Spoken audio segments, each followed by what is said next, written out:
민간과 공공이 하나의 협의체로 만들어서 적극적으로 좀 지원을 해주고 이게 남부에서 활성화됐으면 좋겠다라고 말씀을 해주셨습니다. 네, 너무 감사드리고요. 다음에는 두 번째 발표로 제가 넘어가도록 하겠습니다. 광주 여성가족재단 박태순 회장님께서 광주광역시 돌봄정책의 현황과 방향에 대해서 말씀을 해주시도록 하겠습니다.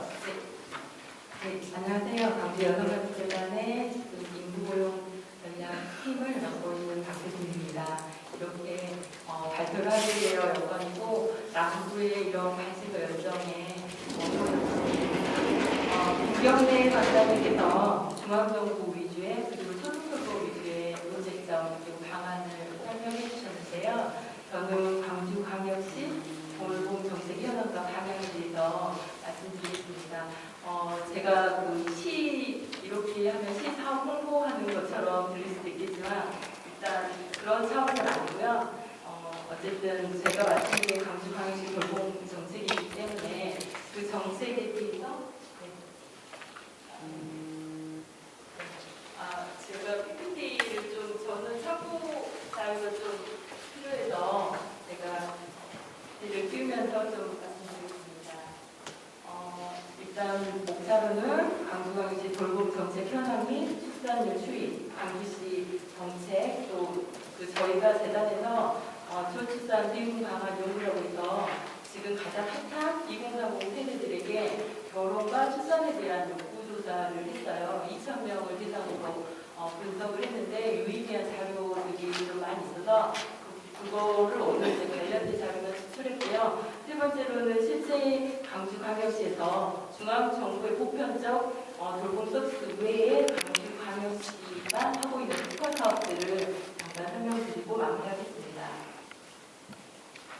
일단 광주광역시 돌봄 정책의 방향은 지금 2019년부터 이용섭 시장님께서 이제 아이나 기후이 좋은 광주를 구현한다는 방향을 갖고 전 연령 그리고 분야별 전문가로 구성된 TMD를 구성했어요. 그래서 아이나 기후이 좋은 마음 편한 광주를 만들기 위해 다양한 시책을 추진하고 있고 그 구현 방향을 보면 생애주기별 개인의 삶에 대한 지자체 책임 강화, 즉 출생에서 또 청년까지 그리고 아동을 돌보는 가족의 삶의 질을 지자체가 책임지겠다 이렇게 지금 방향을 설정했고요. 그리고 돌봄의 공공성을 강화하기 위해서 공백이 발생하지 않도록 돌봄 인프라를 대폭 확충하겠다. 그리고 조직 아까 말한 김경래 박사님도 어떤 일을 하려면 추진 체계가 있어야 돼요. 그런 추진 체계를 여성가족부 안에 지금은 아이키움 센터라는 걸 만들어서 컨트롤 타워 역할을 하고 있고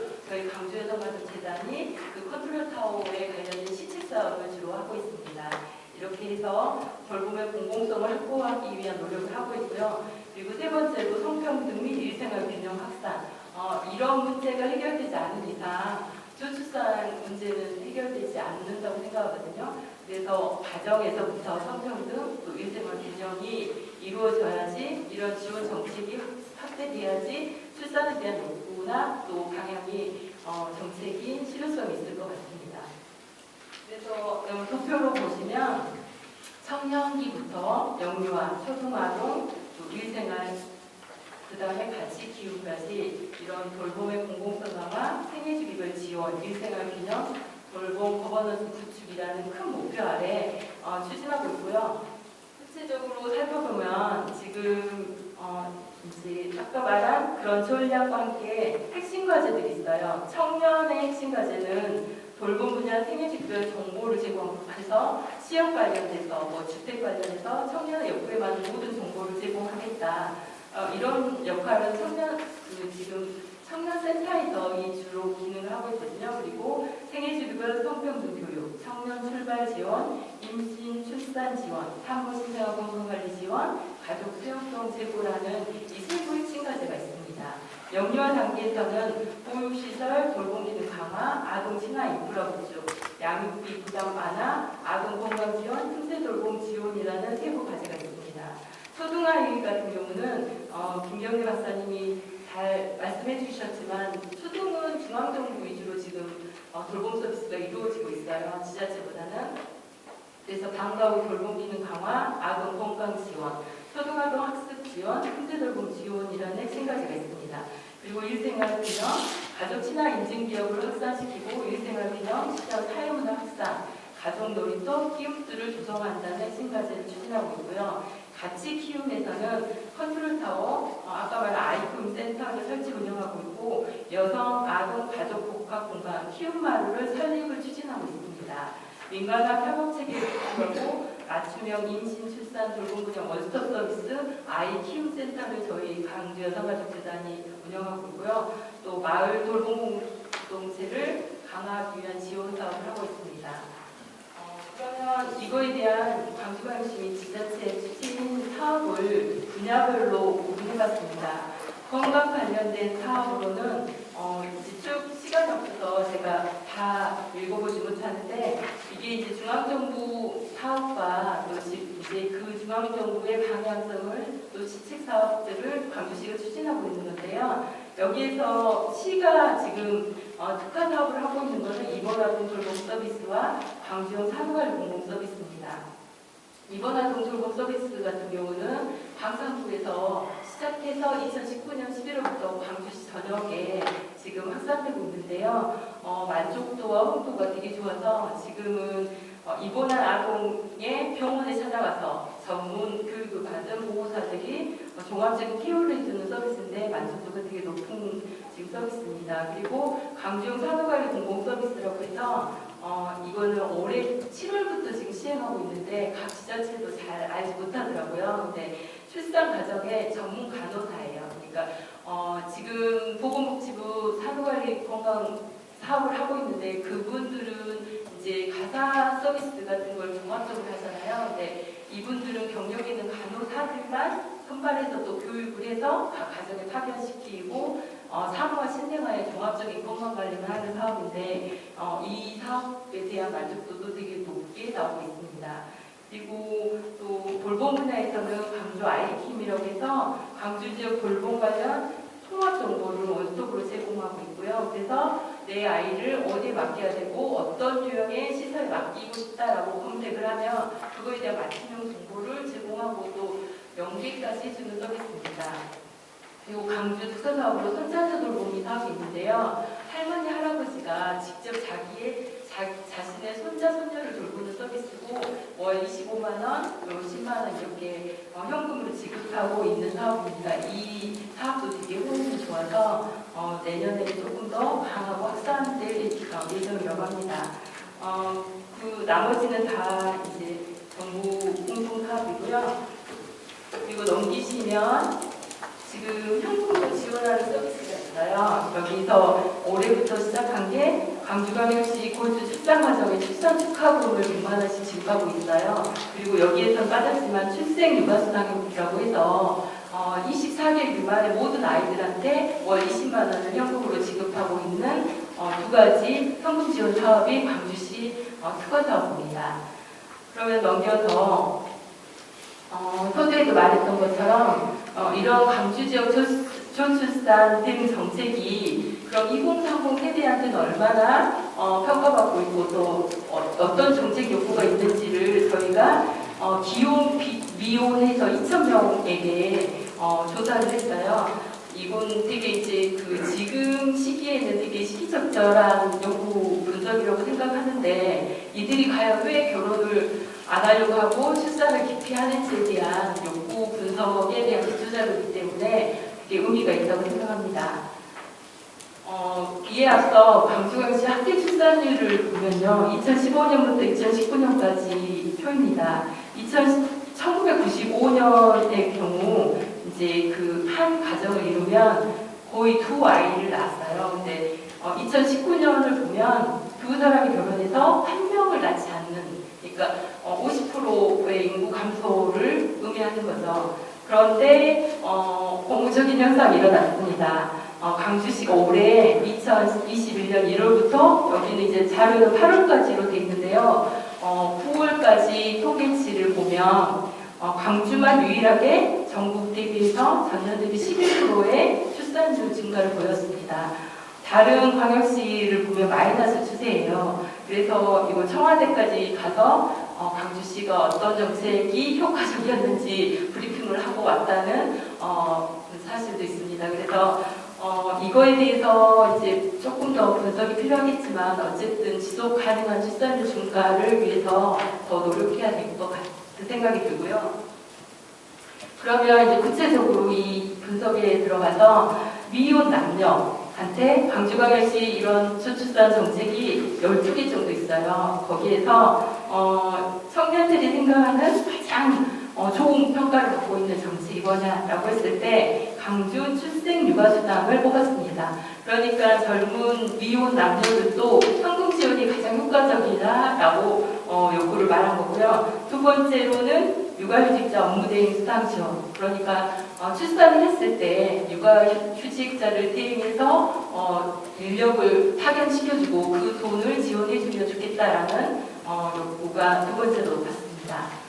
그리고 넘기시면 지금 2030 세대 결혼에 도움이 될 정책, 여기 미혼 남녀예요. 그러니까 결혼하지 않는 미혼 남녀에 어떤 걸 해주면 결혼하겠냐라고 했을 때 1순위가 집이 해결되면 결혼하겠다. 그래서 청년 생애 첫 주택 지원이 1순위로 나왔어요. 근데 미혼 남녀의 그런 2순위는 좀 차이가 있었는데요. 미혼 남성의 경우 2순위가 청년 기본소득 지원을 뽑았습니다. 그리고 미혼 여성 경우 성별 임금 격차 해소를 2순위로 뽑았죠. 조금 차이가 있죠. 근데 이게 현실인 것 같긴 해요. 그리고 지금 2030 세대 임신 출산에 대한 도움이 될 정책에 대해서 분석을 해봤는데요. 아까 이제 서두에서 말했지만 출산 양육 수당을 확대해주라. 지금 현재 24개월까지 20만 원을 지급하고 있는데요. 이 현금 지원에 대해서 좀 확대해주면 임신 출산에 도움이 될 것 같다라고 말씀을 해주셨고, 그 다음에 2순위로는 남녀 모두 공통으로 근로자 양육 지원 정책, 그러니까 임신 출산을 했을 때 육아휴직 유용근무 단축 근로를 좀 확대해주면 좋겠다라는 게 2순위로 나왔어요. 이거는 정부 정책에 대한 수요 조사하고 비슷한데 사실 이게 제일 중요한데 안 되고 있는 거에 대해서 좀 많은 고민을 좀 해봐야 될 것 같고요.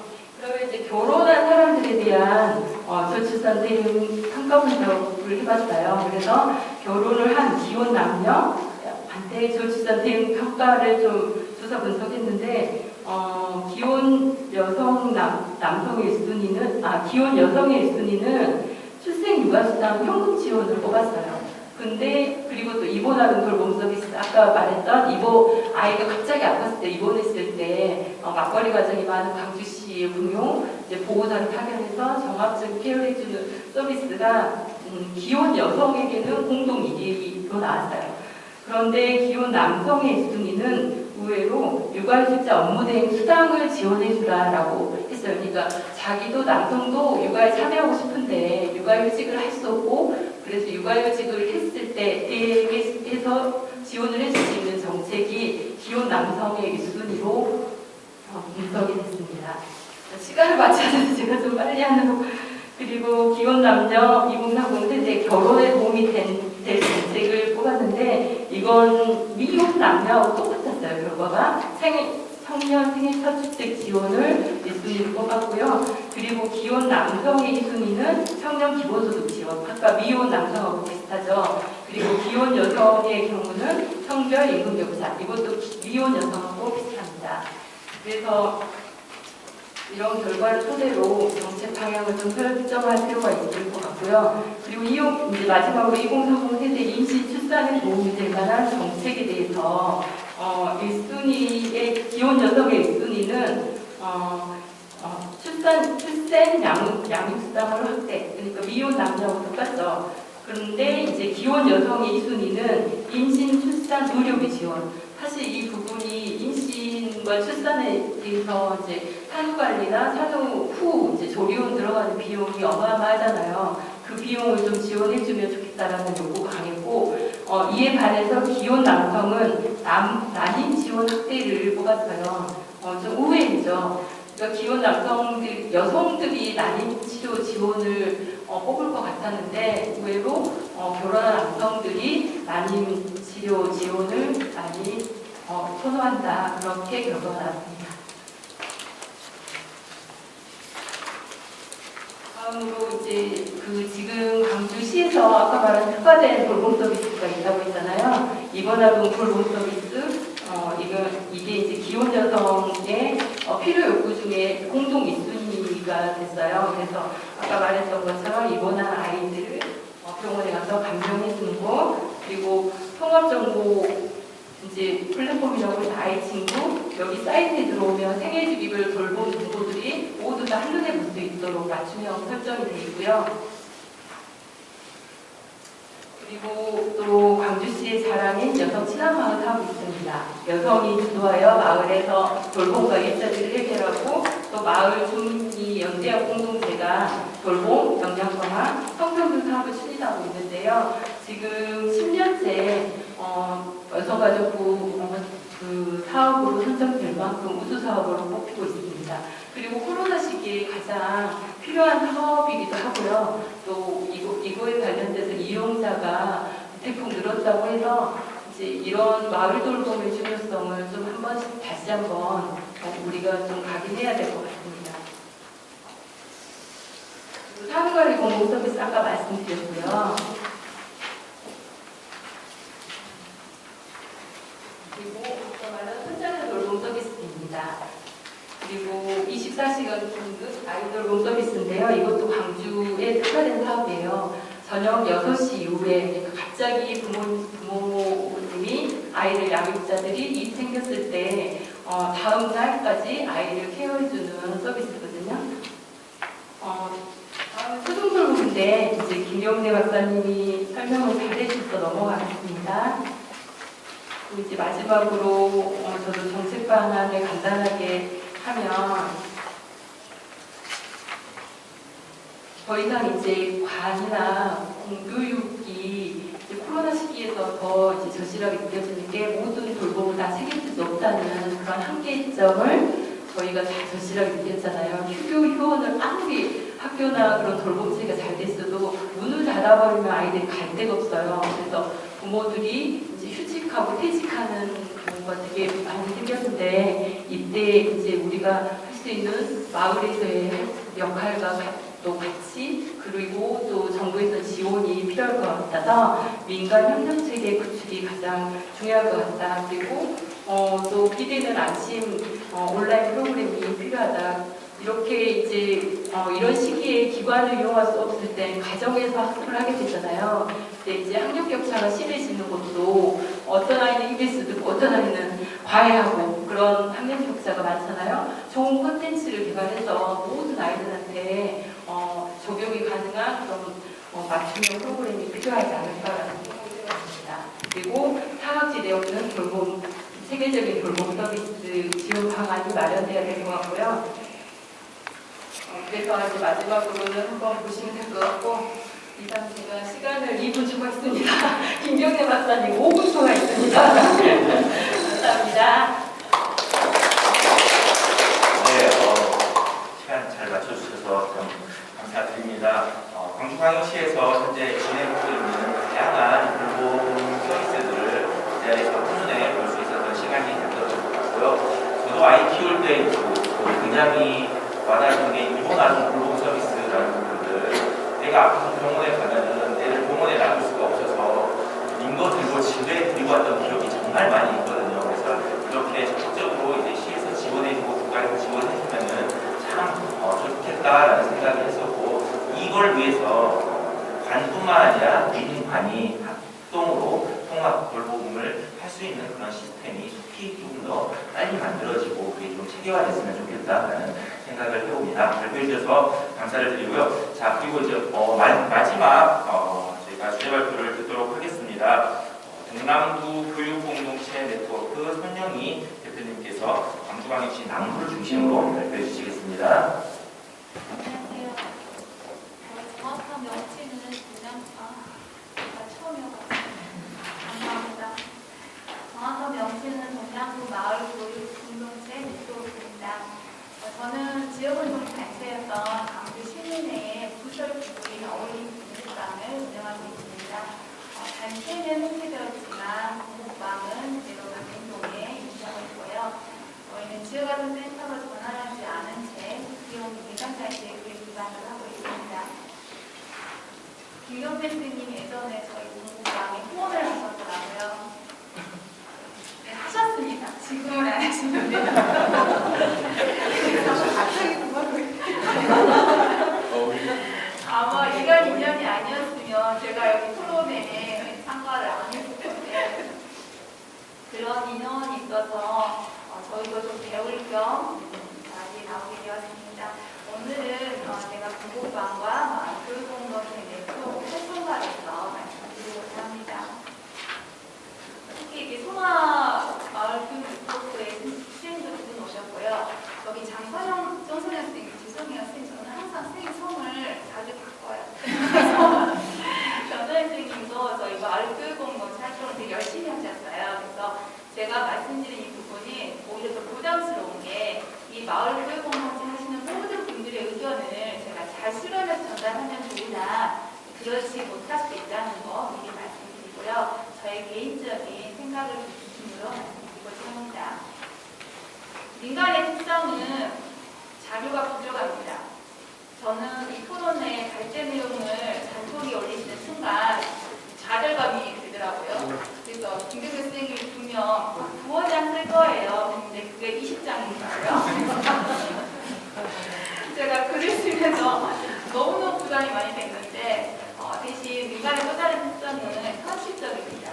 그래서 두 분께서 굉장히 대략적인 부분들을 말씀해 주셨다면 저는 현장에서 느끼는 감정을 그대로 전달해 드리고 싶어서 현실적으로 말씀드리겠습니다. 현재 지역에서 한 30년 됐습니다. 30년 가까이 아이의 성장을 봐온 활동가로서 제안을 드린다면 앞으로의 돌봄은 지금 학령기 아까 말씀하셨던 저희도 학령적인 청소년까지 돌봄을 말하고 있는데요. 돌봄의 양적 확대가 아닌 기존의 돌봄 기관의 재편성이었으면 좋겠습니다. 학교에서 아이들이 이제 교육 시간만큼은 방과 후에 또 마을에서 머무는 시간 동안 적은 시간이 아니더라고요. 그래서 그 시간 동안 아이는 재미도 있어야 되고요. 즐거운 활동도 해야 되고 또 자기를 성장할 수 있는 다양한 체험들도 해야 됩니다.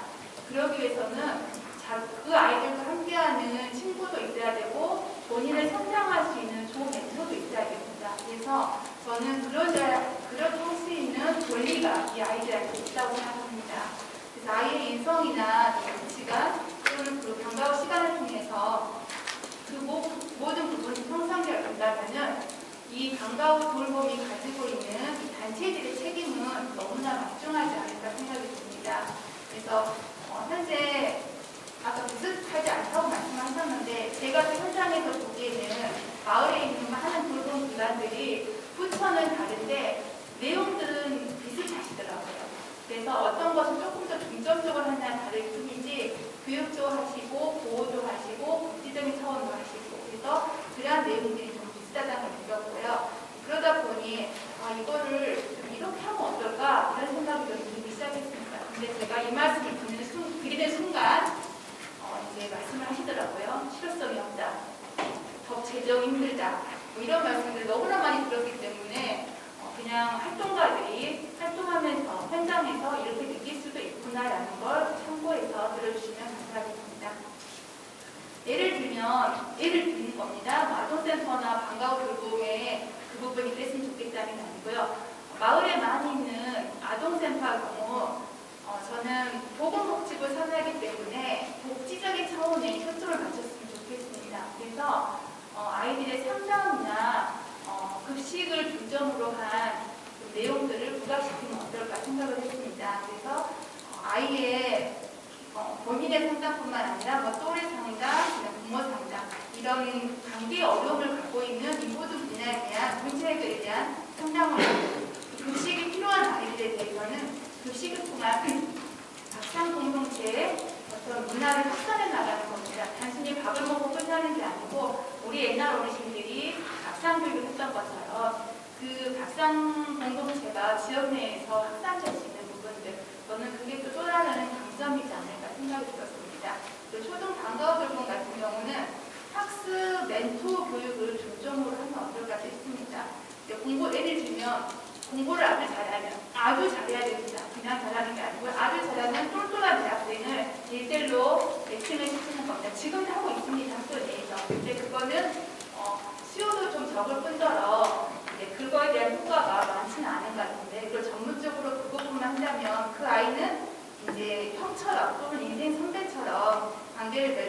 앉아서 교육을 받고 학원에서 아이들이 한 4시간, 3시간 앉아있어도 그만큼의 학습 효과는 오르지 않습니다. 그러면 똘똘한 대학생과의 1대1 멘토 교육이라면 저는 한두 시간이면 기초학습 부분들은 충분히 향상되지 않을까 생각이 들고요. 공부도 억지로 하는 것보다는 즐겁게 하면 훨씬 학습 효과도 높지 않을까 생각이 듭니다. 이것처럼 또 다른 문화예술 전문 기관도 필요하고요. 그 다음에 또 잠깐 다른 건 하기 싫은데 잠깐 내가 쉬었다 갈 수 있는 공간도 아이한테 필요합니다. 그리고 또 저희처럼 마을 교육 공동체처럼 방과 후에 온 마을이 배움터리 이런 열린 프로그램을 하는 것도 필요합니다. 제가 원래 목소리가 엄청 좋은데요. 오늘 시간이 지나다 보니까 그랬습니다. 그래서 예를 들면 이렇게 말씀을 드린 거고요. 마을에 있는 모든 돌봄 기관들이 자기의 특성에 맞게끔 특성화된 부분들을 하면 어떨까 하는 생각도 해봤고요. 오전에는 아이가 학교에 있는 거고요. 오후에는 이런 여러 가지 특산된 돌봄 기관을 본인이 참여하는 겁니다. 그러면 마을 안에서 어느 누구하고도 쉽게 만나고 친해지는 거죠. 우리가 소위 골목에 아이들이 없다는 것은 한 기관에 소속되어 있는 아이가 그 안에만 가둬두게 있는 것입니다. 학교에서도 바깥 프로그램을 많이 해야 아이들 만날 수 있는데 그러지 않으면 학교 안에 있는 아이들은 동네에서 볼 수 없는 거고요. 방과 후가 돼서 학교를 나왔음에도 다른 기관에 들어가서 그 안에 들어가 있으면 절대 마을에서 아이를 볼 수가 없습니다. 그래서 저는 이 다양한 돌봄 기관들을 아이가 이용을 하면서 어느 누구와도 근데 어느 그 누구가 초등학교 시절에는 그 학교 아이들이 거고요. 그리고 중등과정이 되면은 좀 더 옆 동네 아이들과 같이 할 수 있겠죠. 되게 친절하십니다. 이런 친절한 거 꼭 필요하다고 생각합니다. 그래서 저는 이것처럼 여러 가지 돌봄의 형태들이 한 아이의 수준에 맞춰서 서로 한 기관에서 소속된 이런 돌봄이 아니고 마을에서 함께 키우는 하나를 키우는데 온 마을이 함께한다는 말이 거의 항상 말로만 있거든요. 그래서 이런 형태로 해서 정말 마을에서 함께 키우는 아이가 되면 좋겠다 라는 생각을 하고 있습니다. 그러기 위해서는 두 분 선생님께서 방금 말씀하신 것처럼 마을 돌봄 네트워크는 필수라고 생각을 합니다. 그래서 네트워크의 긴밀한 협력 속에서요, 아이는 정서적으로, 학습적으로, 건강적으로 모든 부분들이 지원돼야 되고요. 그래야지만이 그 아이나 가정에 대해서 맞춤형 돌봄이 되겠다 생각합니다. 두 번째는 돌봄의 양적 확대인 만큼 저는 주체들의, 저희 돌봄을 하고 있는 저희 주체들의 질적인 부분도 생각해야 된다고 생각합니다.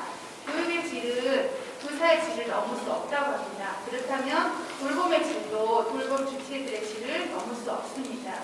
그런데 현재 저희의 상황은 어떠인지 한 번씩 되돌아볼 필요가 있을 것 같고요. 앞으로 정말 무한대로 성장할 수 있는 이 아이의 저희가 책임을 진다면은 돌봄 주체들도 지금에 대한 나의 성찰 부분도 필요하고요. 또한 이제 꾸준한 영양가가 많이 하는데 일단 그 부분을 하기에는 너무 힘들죠. 왜? 일이 너무 많아요. 업무가 너무 많으시고 아이를 돌보러 갔는데 정말 내가 아이를 보는 건지 사물을 보는 건지 모르시는 분들도 많으시다 하더라고요. 그래서 그런 부분들과 특별히 자기 개발도 저는 필요하다고 생각합니다. 소장님 저를 너무 열심히 보고 계세요.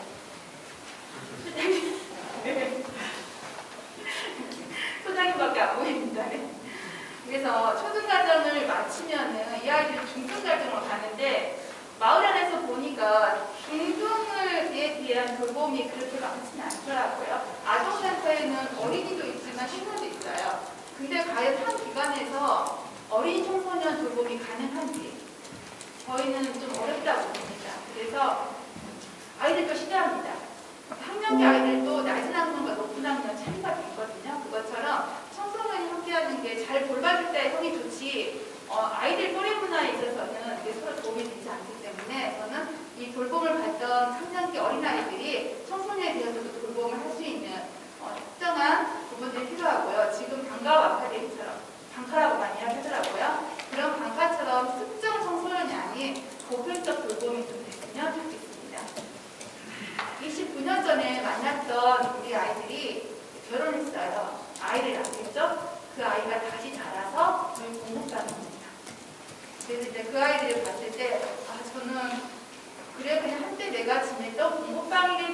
기억을 하겠다고 생각을 했어요. 근데 우리 아이들이 지금도 모임을 하는데 그때 함께 자랐던 그 친구들이나 그 선배들이 자기의 큰 사회적 자산이라고 이야기하더라고요. 그래서 굉장히 또 주체인 저 입장으로서는 가슴이 좀 뭉클했겠죠. 근데 이 부분들이 아마 다른 돌봄의 모든 기관에서도 있을 수 있다고 생각을 합니다.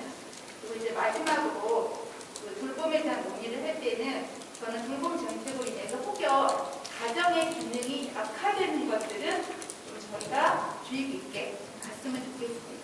그래서 아이의 돌봄도 중요하지만 그와 함께 가정의 기능과 역할도 좀 염두에 두어서 같이 정책을 마련했으면 좋겠다는 말을 듣고 마치겠습니다. 감사합니다. 네, 김영희 대표님 시간을 많이 들려주셔서 네네네. 감사드립니다.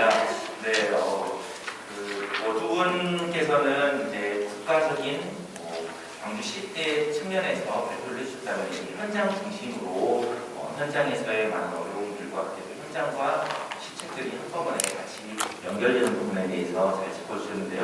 사실 저희 집 아파트 현관문에 가면은 명패가 하나 달라붙어 있는데 뭐 하라고 달라붙어 있냐면요, 아빠학교라는 명패가 하나 달라붙어 있습니다. 그래서 저도 이제 그 아빠들 커뮤니티를 구성을 해서 커뮤니티가 우리 아이들과 같이 캠핑하고 교육하고 했던 경험들이 있거든요. 그러다 보니까 그것 자체가 아이들을 성장시키는 모습들을 옆에서 지켜봤었던 부분으로서 마을 공동체, 마을 교육 공동체가 얼마나 중요한지 뼈저리게 느꼈었는데, 이런 부분들이 시책에 잘 반영됐으면 좋겠다라는 생각을 해보고요. 어느덧 이제 세 분의 주제 발표들을 다 들었는데 시간이 지금 벌써 저희가 시작한 지 1시간 반이 돼갑니다.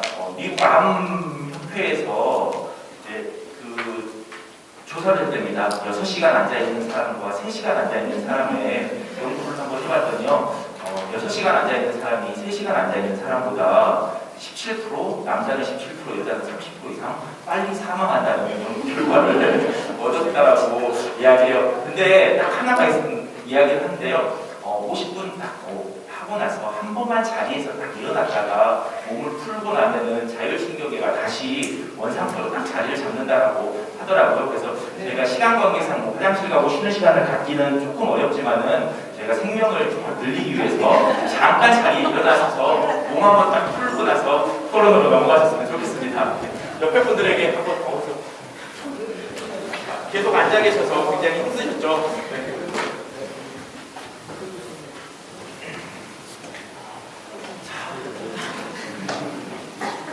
네. 감사합니다. 계속 앉아 계시는 분들도 자리에서 몇 분 계시는데요. 네. 자, 몸 이제 보시고, 네. 저희가 이제 토론 시간으로 그러면은 바로 넘어가 보도록 하겠습니다. 우리가 세 분의 주제 발표를 듣고 또 이제 각 분야의 전문적인 분들을 저희가 토론 패널로 모셨습니다. 토론 패널 분들은 총 5분이 발표를 해주실 텐데요. 시간을 많이 드리면 참 좋은데 제가 많이 드릴 수는 없고 개인당 한 8분 정도씩을 드리도록 하겠습니다. 패널분들께서 시간을 많이 쓰시면 저희가 앞에 방청석에 계신 분들에게 따로 시간을 드릴 수가 없으니까요. 가능하면 시간 좀 잘 맞춰주셨으면 좋겠습니다. 가장 먼저 교육부 온종일 돌봄 지원단 마소정 부단장님께서 먼저 말씀해 주시기 바랍니다.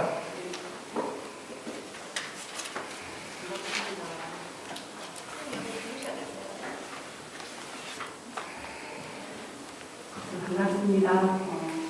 아동돌봄을 관심 가져주시고 지역단위에서 굉장히 고민을 많이 하시고 계시고 활동하고 계시고 이런 토론에 따라 초대해 주신 거는 너무 감사드리고 굉장히 영광을 받습니다. 오늘 이제 말씀해 주신 말씀 잘 들었고요.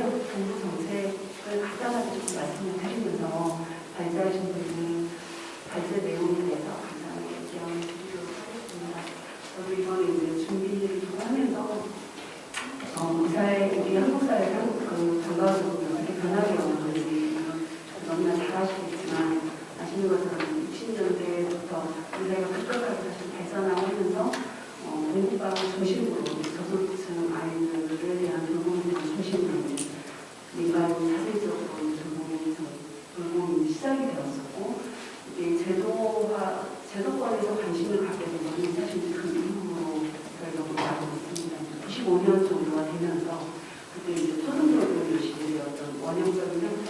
사업이 시작이 되고 2004년도가 되면서 본격적으로 소규모 도시 시범 사업이라든지 또 우리 공부방이 지역화되면서 법제화가 되고 또 그 당시에 또 여가부에서 청소년 교과하는 사업이 2004년도에 같이 이렇게 시작이 되었습니다. 그래서 사실 이제 공부방 위주였던 우리나라 대생들에 대해서 그 뒤에 이제 제도화되는 그런 시기를 보였고 2014년 정도가 되면서 이 전체적으로 이제 제도권 사업들이 좀 확대가 되고 또 그다음에 이제 마을과 학교에 있는 돌봄들이 좀 연계가 돼야 된다는 그런 움직임이 있었고 그런 이제 여러 움직임 끝에서 2017년 우리 문재인 정부가 들어서면서 그리고 이제 온종일 돌봄체계 구축이라는 정책 과제 주요한 핵심 과제로 결정이 되고 그때 가장 큰 어떤 이슈는 아시는 것처럼 저출산 고령화 사회에 일단 우리가 대응해야 되는 게 크기 때문에 이제 정부의 중요한 핵심 과제로 대두가 되었었는데요. 온종일 돌봄 체계 구축이라는 것은 두 가지 아주 커다란 정책 목표를 가지고 있었는데 일단은 부족한 초등돌봄 공적 시설에서 커버하고 부족한 초등돌봄 그 규모를 양쪽으로 확대하겠다는 계획을 가지고 있었습니다. 당시 이제 17년도에 33만 명 수준으로 저희가 파악을 했었는데 그걸 연도별로 계속해서 학교에서뿐만 아니라 학교에 있는 초등교육뿐만 아니라 2018년도부터 새롭게 시작된 이제 단계도로 그다음에 청소년 교과까지 지어가는 면서 중심으로 해서 연차를 계속 확대해 나가겠다는 첫 번째 계획이 있고요.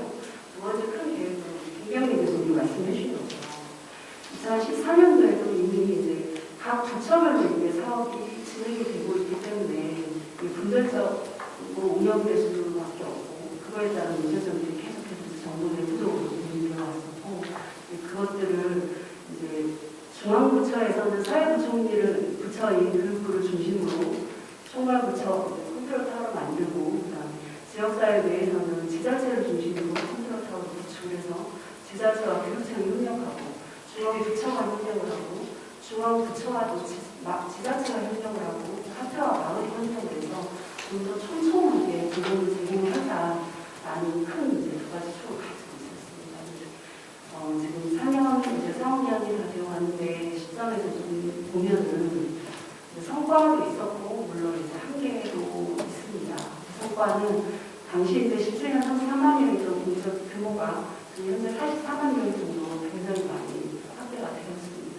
물론 이제 마을과 학교와 지자체와 교육청과 그다음에 민간에서 활동하시는 여러 우리 활동가님들 협동조합 단체들이 너무나 많이 노력을 해주신 결과고요. 그리고 또 저소득층 위주 이렇게 표현하는 게 많은지 모르겠습니다. 어쨌든 위주의 어떤 돌봄에서 보편적 돌봄으로 나아가야 한다는 그런 인식, 그다음에 그런 토대가 일정부분 많이 되었다고 생각이 들고요. 세 번째는 이제 너무나 당연하게도 우리 사회가 개별 가정이 아니라 정말로 국가와 사회와 마을과 학교가 민과 가정이 협력해서 돌봄을 제공해야 된다라는 인식은 굉장히 많이 제공가 되었다고 생각을 하는데요. 한계점도 나타나고 있습니다. 김경래 전 잘 나서게 지적해 주셨다고 생각했는데 사실은 우주의 노동체계 구축에 이제 많은 기술을 가지고 있었고 저희도 나름 많은 노력을 했습니다만 그 부분이 이제 아직 현장에서 느낄 정도로 크게 개선이 되었냐고 여쭤보면 저도 이렇게 만족스럽게 답을 드리기가 참 쉽지는 않은 것 같아요. 저희도 이제 교육부 원조적으로 제 현장 지원자는 개별 사업을 하는 부서가 아니라 총괄 컨트롤 타워로서 역할을 하는 그런 부서인데 그런 데는 이제 현장에서 느끼는 거는 굉장히 좀 미흡하지 않나라는 생각을 가지고 있습니다. 중앙부처가 나는 사업 좀 분절적으로 운영되고 있고 또 예산 확보 등의 어떤 이런 여러 가지 구조들 때문에 사업 간 경쟁적인 구조가 되는 부분도 있고요. 그리고 지역사회 내에서도 사실은 지자체 중심으로 지자체와 교육청, 또 민과 간, 학교와 마을의 어떤 협력체들을 구축하는 게 현장에서 활동해 보셔서 아시겠지만 그게 생각처럼 그렇게 쉽지 않더라고요. 굉장히 사실 화학적인 부분이기 때문에 그 부분을 조금 더 사실 시간이 걸리고 걸리더라도 좀 나아가야 되는 부분이 아닌가 생각이 되고요. 그리고 사실 이 자리에 있으면서 가장 많이 이제 들었던 이슈이기도 하고 고민하는 이슈긴 한데 결국 아동도복은 특히 이게 교육의 문제이냐 복지의 문제이냐 아니면 뭐 그도 아니고 저도 아니다라는 그런 말씀까지도 듣고 하는데요. 아직도 굉장히 이제 현장에서는 그 이슈로 굉장히 많이 남아 있습니다. 잘 알고 계시지만 그래서 방향성 정도로 생각하는데요. 그 외에도 그 말씀하신 것처럼 일자리 관련된 지뢰 관한 문제도 저희가 양자 확대 우선은 그게 정책적 목표가 있었기 때문에 지뢰 관한 문제는 항상 생기고는 있지만 그 부분도 더 나아가야 되는 생각이 듭니다. 나아가 방향 정도만 저도 생각해보는 건데 어쨌든 아동을 중심으로 아이들이 더욱 사실은 중요해지고 소중해지는 시대가 온 건 분명한 것 같고요. 아동을 중심으로 좀 통합적으로 접근하는 건 반드시 필요하죠. 교육과 복지의 어떤 통합적인 접근이 필요하고 그걸 중심으로 해서 우리가 정말 한 마음으로 노력을 해야 될 때가 아닌가라는 절박한 마음을 가지고 있습니다. 말씀 세 분이 모두 말씀해 주신 것처럼 민과 관의 협력체가 굉장히 중요하다는 걸 저도 이제 언급하면서 느끼는데 실제로 이게 지역사회에서 성과가 나타나는 것들은 예를 들면 몇몇 시도가 있습니다. 예를 들면 하나, 성남시, 시흥시 구체적인 시에서는 굉장히 오랫동안 그런 민간 조직들을 계속 발전시켜왔고 관에서도 적극적으로 민간과 협력을 해왔고 그 조직을 토대로 지자체와 대구청이 협력하는 사례들이 이제 시간이 지나면서 가시적으로 나타나고 있는 것들을 좀 공부하거든요. 굉장히 중요하고 필요하고 많아서 사실 위에서는 잘 모릅니다. 진짜 담당하는 사람들은 굉장히 공식적인 구조를 모르지만 실제 현장에서 말씀드리면 그런 부분들에서 성과가 나타나는 거 많이 볼 수가 있었습니다. 광주에서도 지금 고민하시는 것처럼 그런 부분들에 더 많이 노력을 하실 거라고 생각이 되고 그걸 통해서 중앙에서 사실은 다 할 수 없는 부분들을 지자체 내에서 지역사회 내에서 아이들을 많이 돌봐주시고 우리 사회가 조금 더 사실 굉장히 짧은 시간 동안 우리 사회가 발전하는 동안 돌봄에 대한 이슈라든지 이런 부분도 마찬가지라고 생각이 되거든요. 조금 어두운 한계나 이런 것도 있지만 우리가 더 나아가야지 방법으로 잘 나아갈 수 있다고 생각이 들고요. 이런 자리가 좀 많이 있었으면 합니다. 이상입니다. 네, 감사합니다. 부처 교육부에서 굉장히 많이 노력을 해주시고 있으면서 또 이제 뭐 말씀하신 것처럼 우리가 가지고 있는 교육 체계의 한계점이라든지 분별적 운영이라든지 예산 부분에 대해서 알고 계시는 부분이라는 분들이 참 그 부분들이 좀 잘 해결될 수 있도록 많이 노력을 해주셨으면 좋겠습니다. 네, 다음은 우리 그 지역아동센터 광주지원 현장에 계셨던 장은미 현장님께서 말씀해 주시겠습니다. 안녕하세요. 저는 학령기활동 사업을 전담하고 있다가 가족사업으로 업무를 전환했습니다. 온종일 돌봄이라는 트렌드에서 세상 모든 가족과 함께하는 테마로 지금 열심히 현장에서 일을 하고 있고 또 정부 정책에도 참여를 했고 광주시나 뭐 이런 지자체 정책이나 현장에도 많이 참여했던 기억이 있습니다. 저는 이제 돌봄이라는 게 우리 사회의 화두고 트렌드인데 왜 이 많은 정책과 제도들이 나오고 있는데 왜 현장에서는 여전히 그게 채워지지 않는 게 뭘까라는 고민을 하면서 몇 가지를 좀 담아봤습니다. 실은 이제는 재원이나 이런 예산이 한정적이면 저희가 이제는 조금 더 파격적이고 좀 창의적인 대안들을 좀 제시해야 되지 않을까라는 생각과 두 번째는 제가 현장에서 아이들을 조금 더 키우기 좋은 환경들을 만들기 위해서 지역 주민들을 만나고 활동가들을 만나면서 활동가들은 정말 많은 고민들을 하고 있고 정말 그 노동과 가치에 비해 대가를 못 받고 있는 건 사실이었거든요. 그런데 우리의 어른들이 좀 불편한 말을 좀 오늘 하고 싶습니다. 우리 어른들이 참 이기적이다라는 생각을 현장에서 너무너무 많이 느꼈었어요. 왜냐면 아이는 우리의 미래고 우리의 전부다라고 말은 하지만 전장 현장에서 이식은 어른들의 이해관계가 얽힌 문제가 우선순위였고 아이들은 그 나중에 문제였다는 것들을 느끼면서 굉장히 좌절을 많이 했어요. 남부뿐만 아니라 강상구, 서구 여러 곳들을 다니면서 우리 아이들이 좀 뛰어놀 수 있는 공간, 돌볼 수 있는 공간을 좀 내어주시면 안 되겠다라고 했을 때 여전히 어른들이 차지하고 있는 공간이 우선순위였고 아이들이 오면 시끄러울 것이다. 아파트값이 떨어질 것이다. 이런 이야기들 현장에서 매번 만나면서 사회적으로 인식이 바뀌지 않고 공감대가 형성되지 않으면 아무리 훌륭한 정책이나 대안이 나오는데 무슨 소용이 있겠나 라는 생각들을 너무 많이 해서 저는 이제는 저희 정책이나 제도라는 것들은 너무 촘촘하게 잘 꾸며져 있고 모든 걸 완벽하게 뽑아할 수는 없지만 그리고 그것들을 매일 피드백을 하면서 현장에 어떻게 할 것인가 고민을 정말 수많은 연구진들이 하고 있지만 이것들이 나왔을 때 지역의 특성이나 욕구에 맞지 않은 것들을 현장에서 수용하고 있는지에 대한 지역민들 스스로에 대한 진흥범이 좀 필요한 시기라는 생각이 듭니다. 그리고 항상 일반적으로 사회 문제화되는 것들은 연구진이나 일반 전문직에 계신 분들이 항상 대안을 내놓기는 해요. 그 대안들은 일부 어떻게 다 정책적으로 나와서 현장에 지원이 되고 있지만 사각지대에 대한 부분들은 정말 현 제도가 커버하기 힘들거든요. 그러면 그런 부분들을 조금 지역의 주민들이 인식 구조를 갖고 조금 고민을 해봐야 되는 시점이 아닌가라는 생각을 합니다. 그래서 시의 정책 사업을 할 때도 이제는 정말 그 호주나 이런 데처럼 그냥 돌봄 정책 하지 말고 60만 원씩 주시면 안 돼요? 이런 제안을 할 정도였어요.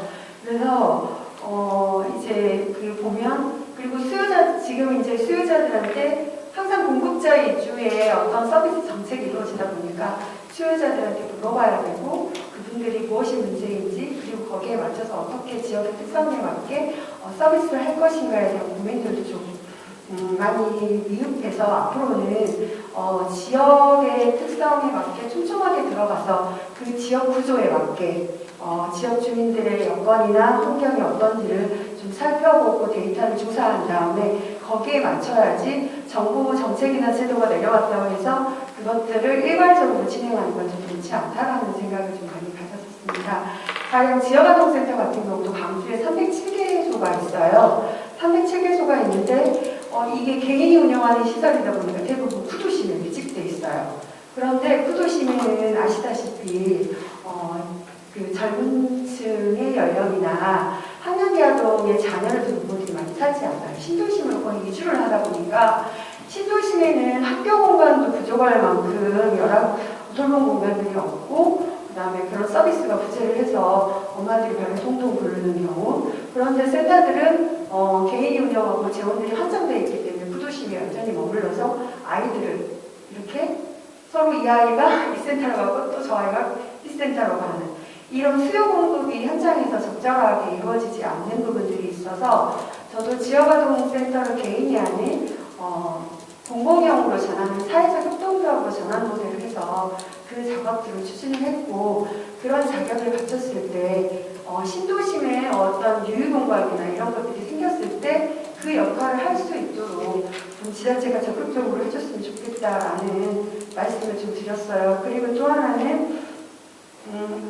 엄마들이 이제 양육을 하시는 분들이 아이들 맡길 때 원스톱으로 됐으면 좋겠다 마을에서 그리고 그래서 여러 가지 다양한 프로그램들도 시도를 해봤었는데요.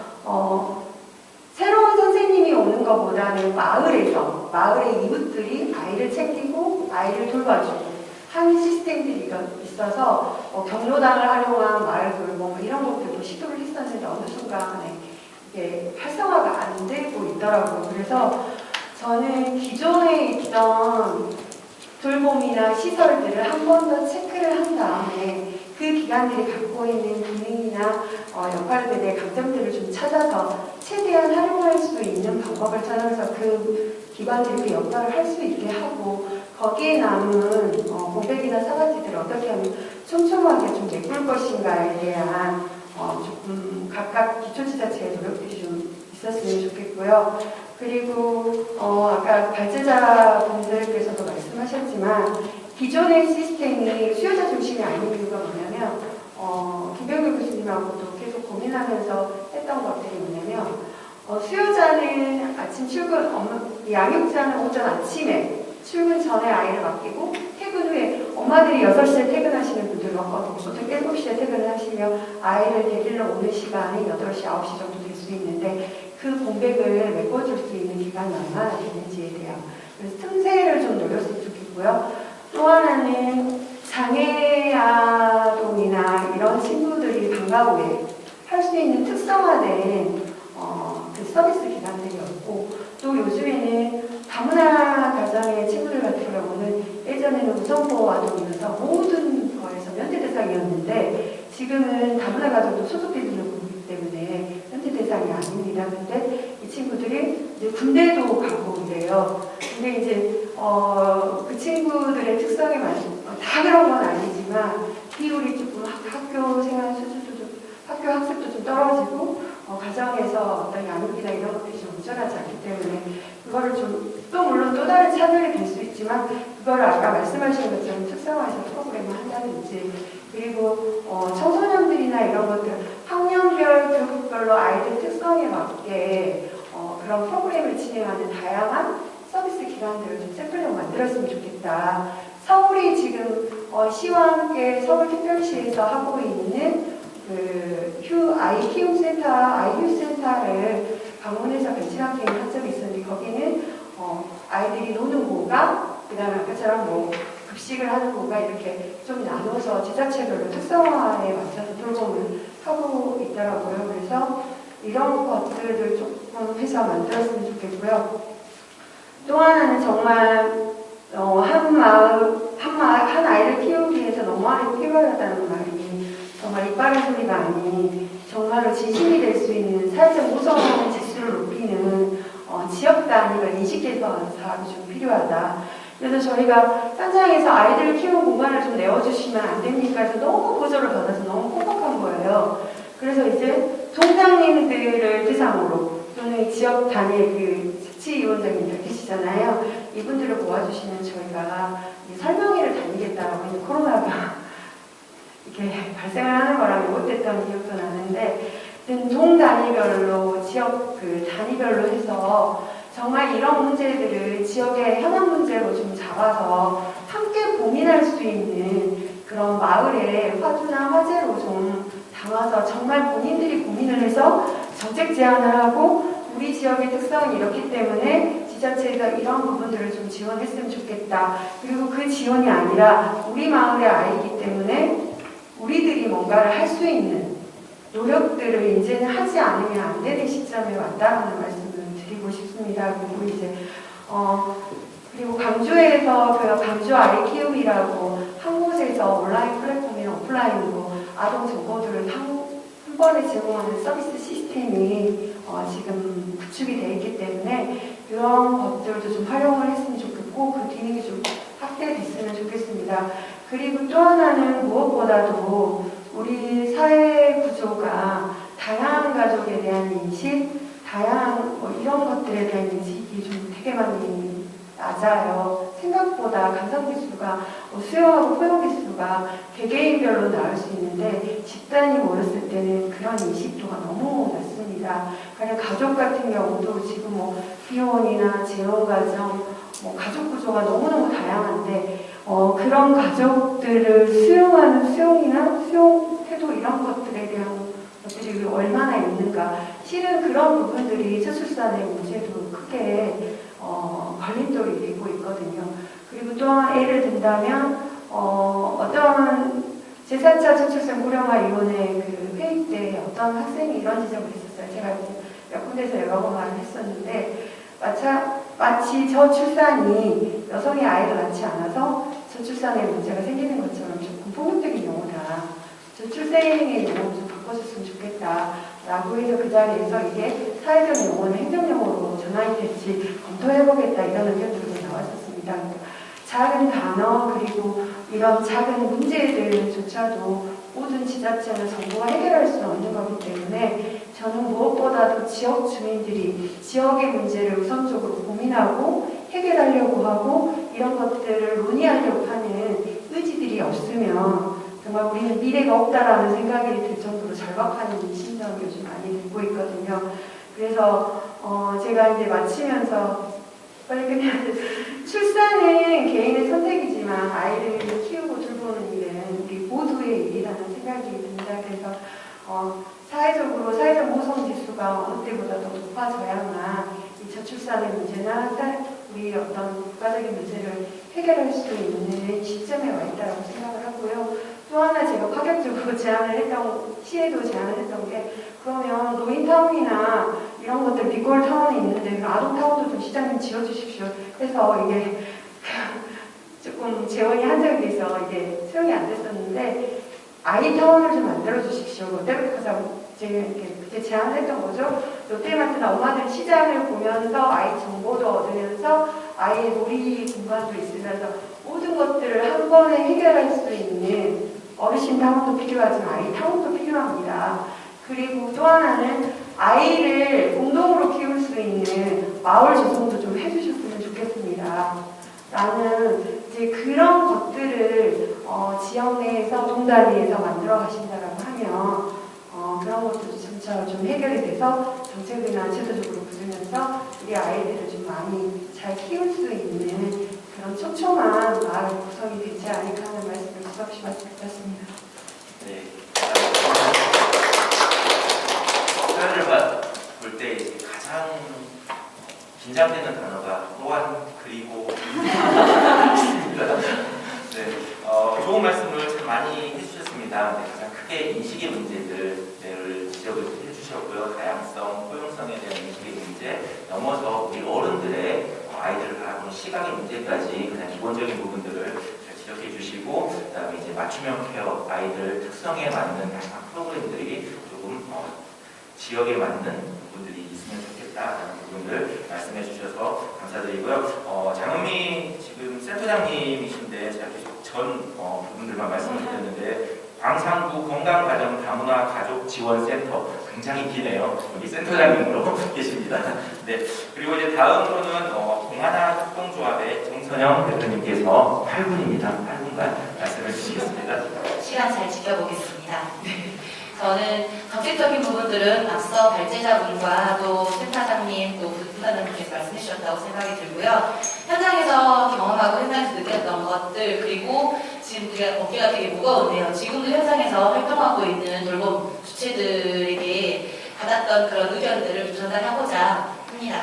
저희 공안활동조합이 또 생뚱맞으실 수 있는데요. 아까도 얘기했듯이 공선 이동이라는 곳에서 마을 교육 공동체를 중심으로 해서 돌봄, 청소년과 청년들이 함께 마을에서 아이들을 돌보는 것들을 시도를 해왔고 그걸 통해서 저희가 협동조합을 설립하게 됐고요. 지금은 청년 여성 기업으로 마을 기업으로서 지금 활동하고 있습니다. 그래서 제가 이 자리에 있는 것 같고요. 저희 협동조합에서 진행하고 있는 것들 중에서 가장 우선으로 저희 모태가 되었던 그 공선이동의 돌봄에 대해서 말씀드리고 싶습니다. 공선이동에서는 지금 공단위 마을 돌봄이라는 곳을 운영하고 있고요. 지금 3년차 운영이 되고 있는데요. 이곳은 엄마들이 주체가 됐고 또 시니어, 은퇴하신 시니어, 지금은 저희는 속담 할아버지라고 부르는데요. 그분의 자원봉사와 함께 그리고 지역 주민들의 후원으로 함께 이루어지고 있습니다. 물론 사업을 통해서 처음에 형성이 되었고 그 사업이라는 것이 중도에 또는 중단되는 그런 시기들이 분명히 존재하거든요. 그랬을 때 돌봄도 과연 중단이 돼야 될까 고민을 충분히 했었고 자체적으로 마을 기금도 마련하고 또 자원봉사자들이나 아까 말씀드렸던 그 속담 할아버지 시니어분들도 충분히 가치에 공감을 하셔서 1, 2월 달이 거의 비수기나 마찬가지 예산이 없는 그 시기조차도 일주일에 3번은 엄마들이 돌아가면서 자원봉사로서 또 지역의 후원을 받아가지고 식사를 제공하면서 아이들을 계속 돌보고 있었습니다. 그런 고민들은 마을에서 충분히 지금 이루어지고 있고 이런 고민들이 좀 더 지속적으로 반영이 될 수 있도록 의견들을 좀 적극적으로 전달해달라는 제가 의무를 받아가지고 더 말씀드리도록 하겠습니다. 저희가 진행하고 있는 것은 시니어 그분들이 이제 진행할 때 엄마들이 가장 고민인 건 학교를 들어가면서부터인 것 같아요. 학령기 아동이겠죠. 그 학령기 아동들 중에서 특히 초등학교 1, 2학년들이 어떻게 학교 생활을 적응할까에 대한 고민들 때문에 일을 더 이상 하지 못하고 계속 경력 단절이라는 것들을 유지하고 있는 것 같습니다.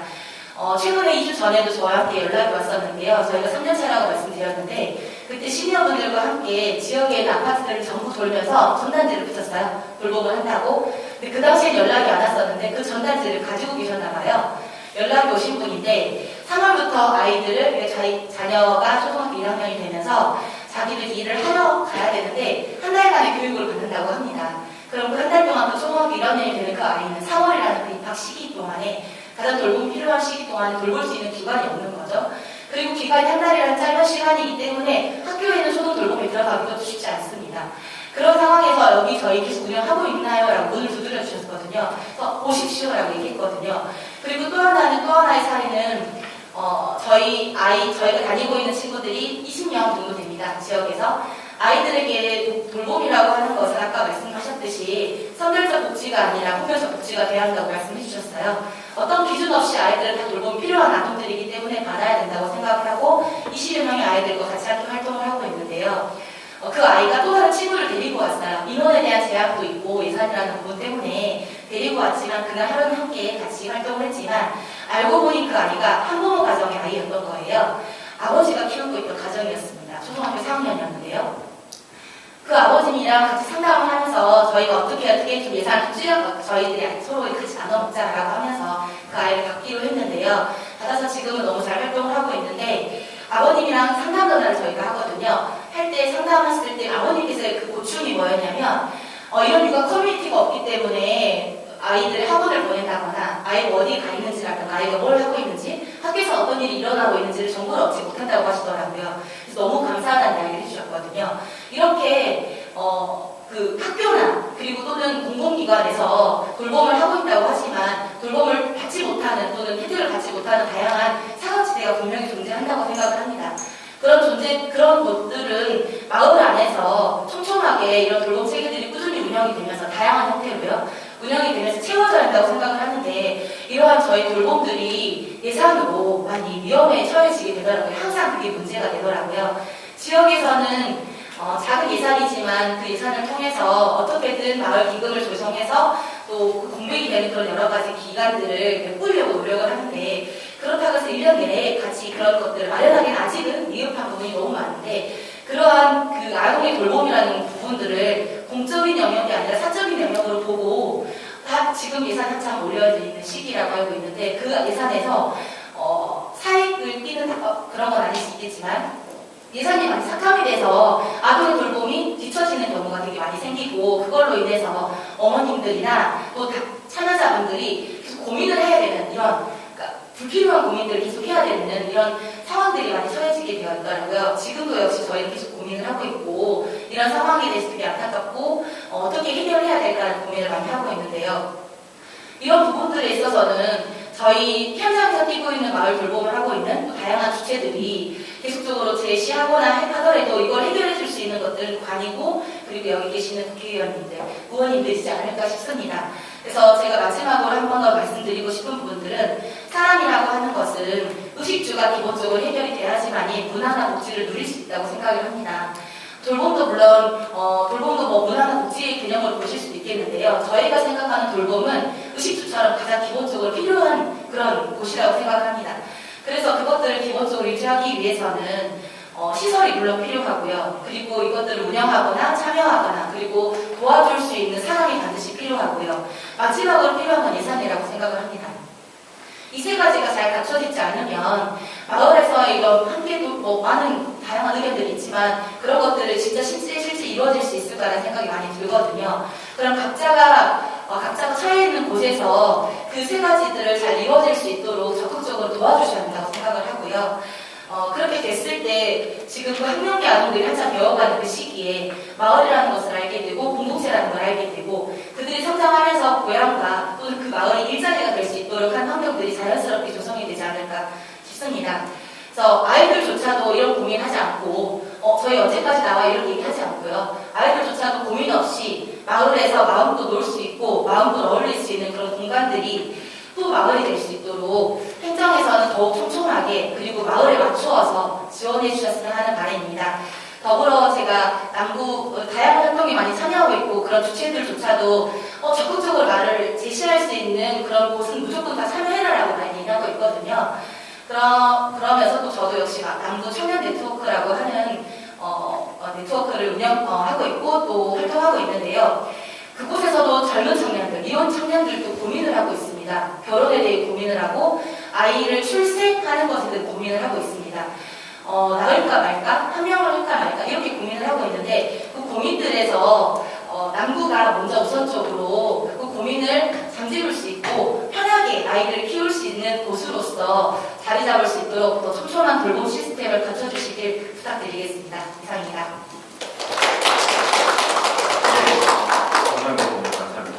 7분 52초 정확하게 맞추셔서 짧은 시간을 빠른 말씀으로 배치해서 잘 해주셨는데요. 마스크 끼면서 저렇게 정확하게 의사전달을 할 수 있는 게 참 부러운 것 같습니다. 네, 사각지대에 있는 우리 아이들을 어떻게 좀 촘촘하게 잘 채워주셨으면 하는 그 부분에 있어서 시설과 인력과 예산 부분에 대해서 참 조리 있게 잘 말씀해 주셔서 감사드리고요. 다음은 남구 숲속 작은 도서관의 김지은화 관장님의 말씀을 듣도록 하겠습니다.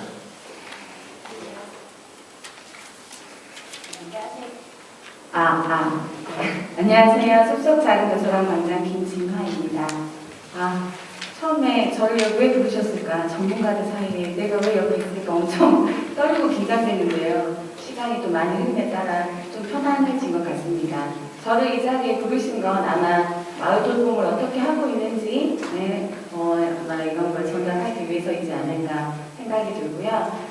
숲속 작은 도서관은 마을 여성들이 주도하여 돌봄의 공백을 메우고 양육자에게 필요한 맞춤 돌봄을 만들어가고 있습니다. 돌봄 주체들의 다양한 경험과 또 아동을 위한 양육자에 필요한 그런 돌봄들을 하고 있는데요. 자, 공적 돌봄의 사각지대와 공백을 메우는 그런 돌봄 내용 제가 한번 말씀드리겠습니다. 방과 후 돌봄, 아이들 학교 돌봄 교실에서는 1, 2학년 대상이고요. 그것도 맞벌이 가정 우선순위예요. 그 외에 제외되는 돌봄을 받지 못하는 아이들이 많잖아요. 이제 그런 아이들이 저희 도서관에서 편하게 지금 돌봄을 받고 있고요. 그 돌봄을 하다 보니까 그 개별 돌봄, 아이들이 필요한 돌봄들이 다 다르더라고요. 일정 시간 편히 이곳에 보내는 게 아니라 방과 후 잠깐 왔다가 아니면 학원 한쪽에 갔다가 아니면 저녁 돌봄만 아니면 프로그램만 이렇게 이용을 하고 있어요. 이런 것들을 저희가 양육자가 필요한 돌봄들을 하나하나 하다 보니까 맞춤형 돌봄을 하고 있는데요. 그 중에서 이제 방학 돌봄, 어머니들이 제일 필요하시는 돌봄 같아요.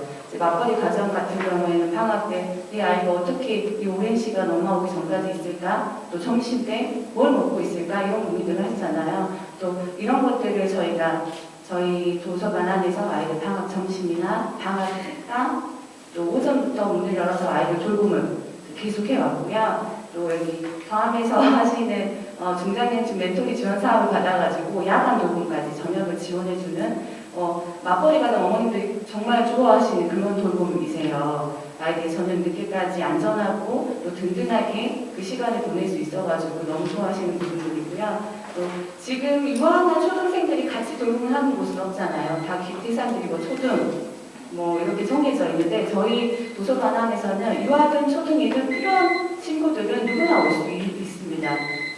제한이나 기준을 주지 않았고요. 또 유연하게 돌봄을 하고 있다고 생각해요. 그게 아마 코로나 때지 않을까 싶은데요. 이제 공적 돌봄이나 학원이나 이런 것들이 모두 멈추었을 때 저희는 꼭 필요한 양육자들은 저희가 아이들 온라인 수업도 지원해주고 또 아이들 도시락도 만들어가지고 가정에다 이제 가져다주고 이렇게 좀 유연하게 대처를 했던 것 같습니다. 그리고 또 아이들이 학습 공백이 좀 커요. 격차도 많이 나잖아요. 저도 아이를 셋 키우는 있기 때문에 그런 것들 고민들이 많이 하는 부분들인데 이제 이런 고민들을 또 어머님들 통해서 듣고 또 그 마을 내 경력을 가진 전문성을 가진 어머님들이 되게 많으세요. 또 그런 어머님들이 아이를 가르칠 수 있는 그런 자격이 되신 어머님들이 아이들 학습 지도, 분야를 좀 나눠가지고 학습 지도도 해주고 있고요. 고정된 프로그램은 매일매일 요일별로 저희가 만들었습니다. 그래서 아이들이 학습도 받고 또 문화적인 혜택, 이런 것도 음악적인, 또 신체적인 좀 다양한 프로그램들 저희가 매일매일 요일별로 만들어가지고 진행을 하고 있습니다. 그리고 아이들을 위한 정말 아이들이 좋아하는 것들이 또 있어요. 행사 정말 좋아하거든요. 저희 도서관에서 아이들 생일 파티도 해주고 있어요.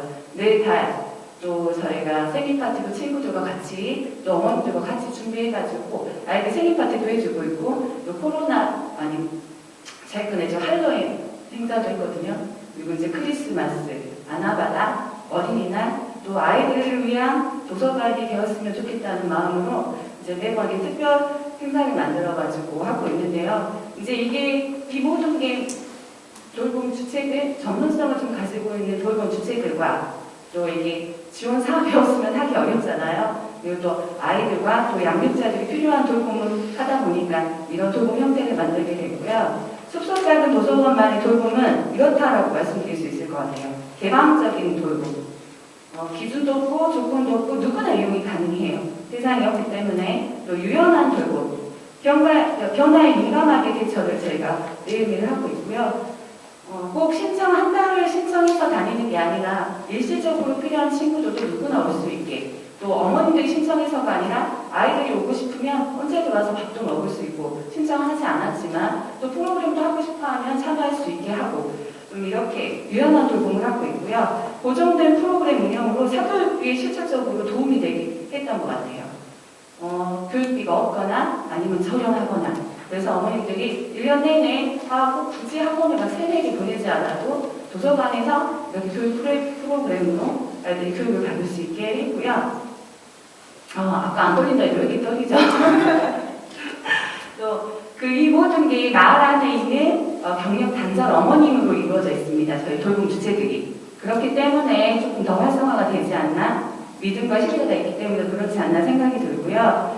돌봄으로 소통하는 공동체인 것 같아요. 아이들 때문에 어머님이 더 자주 와주시고 들여다봐주시고 또 함께 또 자원봉사도 해주시고 마을 행사도 이끌어 가시고 이제 그렇기 때문에 지금 저희가 이렇게 돌봄을 지속하기가 정말 힘든데 그렇기 때문에 가능하지 않나 생각이 들고요. 저희가 SBS에서 촬영을 한번 온 적이 있어요. 모두의 아이는 우리의 아이다. 육아에 어떤 형태들이 있는지에 대해서 저희 도서관을 촬영을 하고 오셨는데 그분이 그렇게 또 말씀을 하시더라고요. 여기는 가정인가요? 애들이 가방 던져놓고 놀이터 나간다고. 또 간식 먹을 시간 되면은 얘들아 간식 먹어 하면 애들이 또 달려오고 얘들아 밥 먹어 하면 또 달려오고 프로그램 하자 하면 달려오고 놀이터에서 놀다가 넘어지면 또 오고 정말 이런 걸 본 적이 없다고 또 다른 가정이지 않나 이런 말씀을 하시더라고요. 그리고 또 여러 인터뷰를 했는데 어머님들 인터뷰, 아이들 인터뷰, 선생님들 인터뷰를 하셨어요. 근데 이게 다들 쉼이 된다고 하시더라고요. 일하시는 돌봄 주체들도 내가 일할 수 있는 여성이구나.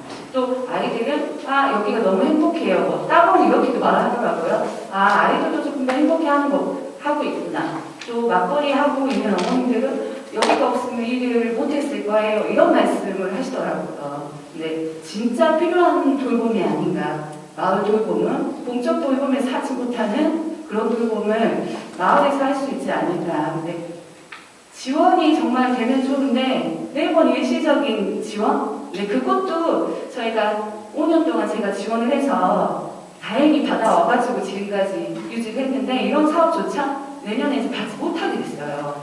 5년 연속 지원돼서 내년에 못 받고 또 2년 받았기 때문에 받지 못하고 근데 당장 저희 방학 돌봄이 되게 중요하다고 했잖아요. 근데 방학 때 아이들이 30명씩 와요. 근데 실질적으로 이 어머님들한테 아이들 오지 말라고 제가 할 수가 없거든요.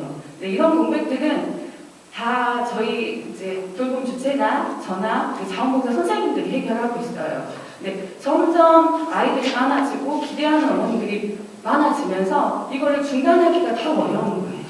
정말 실질적으로 더 저도 책임감도 커지고 이제 어깨도 무거워지고 근데 재정적으로는 저도 하나도 모르거든요. 제가 어떻게 해결해야 되는지 모르겠어요. 네, 다 이제 당장 1월 달부터 이걸 해결해야 하는데 어머님들이 이제 사업이 마감이 돼서 축소가 됩니다. 제가 그렇게 말씀을 드리긴 했는데 그래도 공백 없이 저희가 지속을 해야 되기 때문에 네, 저 나름대로는 방법을 찾고 있지만 되게 어려운 게 현실입니다. 감사합니다. 네, 감사합니다. 숲속 작은 도서관 그냥 저희 전공이 그런 전공이다 보니까 굉장히 관심이 갔던 부분이고 도서관이라는 것이 문재인정부 들어서 10분 안에 모든 시민들이 속 접근할 수 있는 공간을 만들겠다라고 말씀을 하시고 그 공간에서 이제 돌봄이 이루어지면은 지역과 하나가 될 수 있다라고 생각을 합니다. 굉장히 떨리신다라고 말씀을 하셨는데 이건 떨림이 아니라 정말 안타까움에서 나오는 말씀인 것 같아서 저도 이제 같이 조금 안타까웠는데 이런 이제 특히 열정적으로 하는 공간에서는 좀 많은 지원들이 이루어졌으면 좋겠다라는 생각을 가지게 합니다. 네, 참 많이 기다리셨을 텐데요. 푸른풀 더 김만희 부장님께 시간을 드리도록 하겠습니다.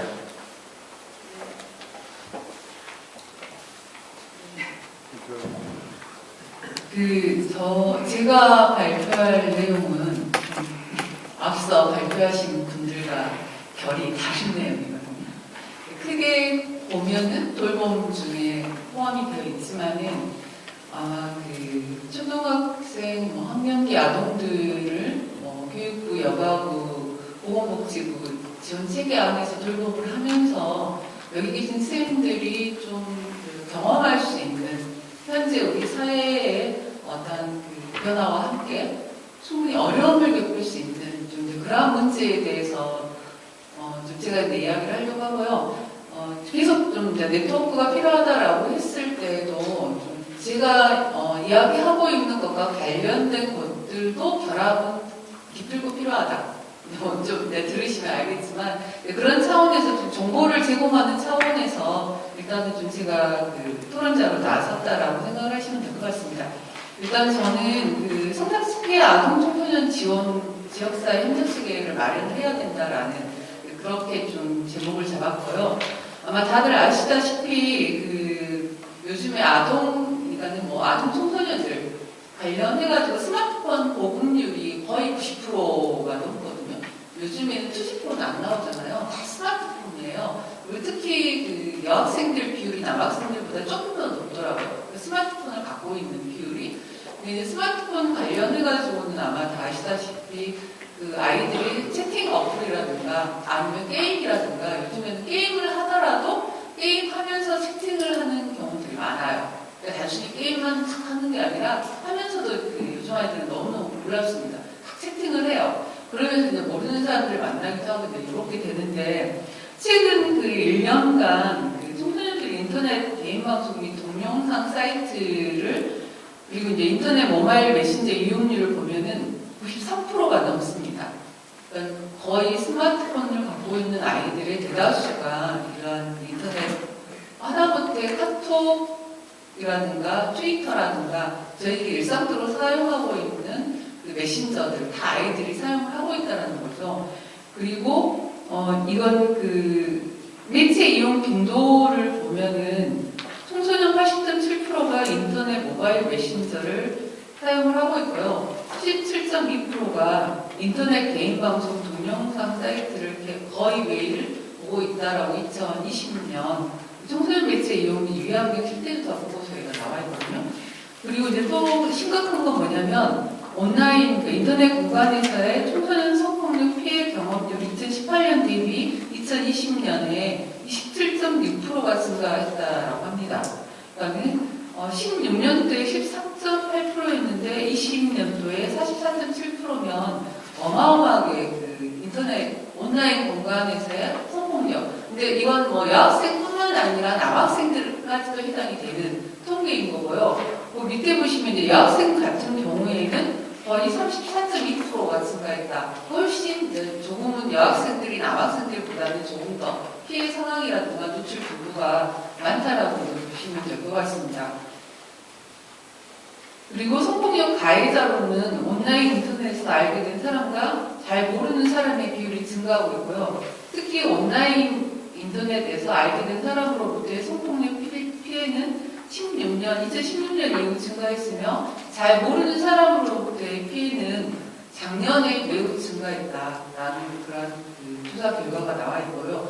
그래서 실질적으로 요즘 아동 청소년들이 스마트폰을 사용하고 스마트폰을 사용하면서 메신저라든가 이런 것들 이용할 수밖에 없는 상황이고, 그러다 보면 자연스럽게 의도치 않더라도 이러한 성범죄 안에 노출될 수 있는 확률이 상당히 높다라는 것들을 말씀을 지금 드리고 있습니다. 다음으로는 19년도에 여가부에서 성매매 실태 조사를 하였습니다. 근데 이때 당시에 청소년들이 성적 유인과 성매매에 관련해가지고 어떻게 유인 메시지를 받은 적이 있는지 아니면 그러한 경험이 있는지를 조사를 했거든요. 근데 보시면은 지난 3년간 인터넷을 통해 옳지 않은 성적 유인 피해를 당한 경험이 있다가 11% 정도 그렇게 나왔고요. 그리고 옳지 않는 성적 유인을 경험했을 때 누군가에게 해당 사실을 알리지 않았다. 그러니까 그러한 옳지 않는 유인 경험을 했으면 이걸 알려내면은 아마 피해라든가 이런 것들이 좀 사전에 방지할 수 있을 건데, 근데 그렇지 않는다라는 거죠. 성적 메시지라든가 이런 것들 자체가 아이들도 이걸 별로 드러내고 싶지 않다라는 거고, 또는 내가 뭔가를 잘못해가지고 이런 게 나한테 왔나? 라고 아이들이 또 그렇게 생각하는 측면들도 있다라는 거거든요. 이런 경우가 거의 54%. 그러니까 실제 아이들이 많은 수가 그런 위험 상황에 노출되어 있더라도 이걸 드러내지 못하는 경우들이 되게 많다라는 거고요. 그리고 알리지 않는 이유를 물어봤더니 누군가 알게 되는 것이 싫어서 말하지 않았다. 특히 이제 성매수 관련해가지고 물어봤더니 그게 한 33% 정도 그렇게 나왔습니다. 그리고 성적 유인상의 이제 경로에 대해서 중고등학생 대상으로 조사를 했더니 인스턴트 메신저, 카톡이라든가 페이스북 메신저를 통해서 거의 18% 정도가 그 경험이 있다라고 이야기를 했고요.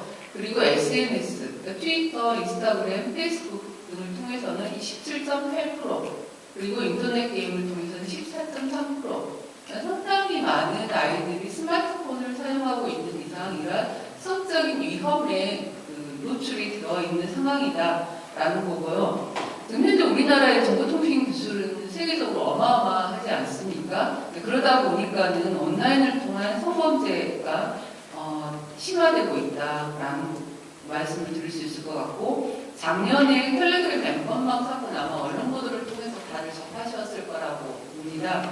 이 텔레그램 엠번방 사건을 통해서 온라인을 통한 성착취가 얼마만큼 심각하게 우리 사회에 분포되어 있는지를 아마 다들 시민들이 이제 경험을 하였고요. 그러면서 실제 텔레그램 엠번방 사건은 메신저 앱을 이용해 피해자들을 유인하여 협박해서 성착취물을 찍게 한 후에 이걸 유포하고 이제 이러한 사건이 된 거였죠. 근데 이제 실제 경찰 조사 결과 발표에 따르면은 미성년자를 포함해서 피해자가 1000명이 넘는답니다. 그리고 범죄 가담자 6만 명이 넘는다라고 해요. 특히 디지털 성범죄, 성매수에 있어서 가장 큰 문제는 불법 촬영물을 찍게 해서 이게 유포가 된다라는 거거든요. 그러면은 지금 정부에서도 삭제하는 데 지원을 하고 있지만은 이러한 불법 촬영물이 개인이 소지하게 되고 그게 문제가 된다라는 거예요. 그러니까 원래 제시된 사이트에서는 삭제를 했다 하더라도 어떤 음란 사이트, 불법 촬영물 사이트에 들어가서 그걸 개인이 수정하고 신청을 했을 때는 그 개인들이 다 가지고 있다라는 거고, 이게 추후에 다시 또 재유포가 될 수 있다라는 거죠. 그러니까 SNS에 사진을 올려놓으면 개인들이 다 보잖아요. 어떤 단톡방에 올렸을 때. 그러면 단순히 그 단톡방에서 보고 끝나는 게 아니라 그 단톡방의 구성원들이 다운을 받아서 또 다른 곳에 유포를 하잖아요. 그래서 실질적으로 디지털 성착취 관련해서는 모든 선거 관련된 범죄들이 되게 무섭지만은 이건 해결할 수 없는 유포의 문제가, 그래서 유포 협박이라든가 유포에 대한 공포라든가 이런 것들을 되게 많이 가지고 있다라는 거고요. 특히 아동 청소년들 같은 경우에도 상당히 심각한 상황이다라는 말씀을 좀 드릴 수 있을 것 같습니다. 그래서 텔레그램 엠번방 사건으로 인해서 아동 청소년 성보호법이 개정이 되고, 아동 청소년 이용 음란물이라고 되었던 것들이 성착취물로 용어가 변경이 돼서 성착취물에 대한 우리 사회의 심각성에 대해서 좀 시민적으로 국가적으로 좀 변화가 되어 왔고요. 그리고 온라인상의 그루밍, 아마 온라인 그루밍이라고 들어보셨을 거예요. 채팅을 하다가 친밀한 관계를 유지하고 좋은 이야기를 하고 그러면서 이 아이에게 어떤 신뢰감을 주고 그러면서 이후에는 어떤 사진들을 요구하는 거죠. 몸 사진들을 요구를 하게 되고 그러면서 또 이 아이는 성착취에 어떤 유입하게 되고 이걸 저희들이 이제 온라인 그루밍이라고 하는데 이런 온라인 그루밍도 좀 처벌할 수 있게 그 법이 개정이 됐다라는 말씀을 드릴 수 있을 것 같습니다. 그래서 실제 이제 좀 제가 이야기하고자 하는 것은 아동 청소년 관련해가지고는 이제 이러한 돌봄도 있지만 실질적으로 조금은 중학교라든가 그러니까 초등학교 말고 중학교 같은 경우에는 보통 청소년 상담복지법이라든가 아니면 학교법 청소년 지원법들 관련해가지고 많은 지원 체계들이 있습니다. 그리고 상담도 하게 되고 학교 부적응한 아이들 같은 경우에도 상담하고 또 상담에 필요한 지원들도 계속 하고 있고 그리고 학업 중단한 아이들 같은 경우에도 숙려제 기관을 통해서 이러한 청소년 관련 기관들에서 좀 지원을 하고 있거든요. 근데 이제 가장 잘 모르는 게 성착취에 이렇게 노출된 아이들 같은 경우에도 지원하는 기관이 있다라는 것들을 좀 같은 청소년 상담 기관들도 많이 모르고 있고 특히 아마 돌봄 관련해서는 아이들의 문화예술 교육이라든가 복지가 주 포커스이기 때문에 이러한 피해를 당했을 때 어디에다 해야 될지 모르는 경우도 저는 상당히 많이 있다라고 생각을 합니다. 근데 이게 대다수 누구나 다 일어날 수 있는 흔히 말하는 예전에는 가출한 말썽쟁이들만 이런 데 노출됐다라고 이야기하지만요. 요즘에는 모범생 아이들도 호기심에 한번 해보는 경우들도 있어요. 아까 말씀드렸듯이 스마트폰 보급률이 거의 90%가 넘기 때문에 누구나 다 말썽쟁이 문자가 노출된 게 아니라 성착취에는 모든 학생들이 다 노출될 수 있는 그런 환경이 만들어졌다라는 것들을 좀 아시면서 좀 알아주셨으면 좋겠다, 정보로서 알아주셨으면 좋겠다라는 말씀을 좀 드리면서 이후에 혹시라도 남부에서 협력 체계를 마련했을 때 저희 쪽에도 연락을 해서 저희도 좀 바라보면서 같이 좀 건강하게 돌봄에 함께했으면 좋겠습니다. 네, 감사합니다.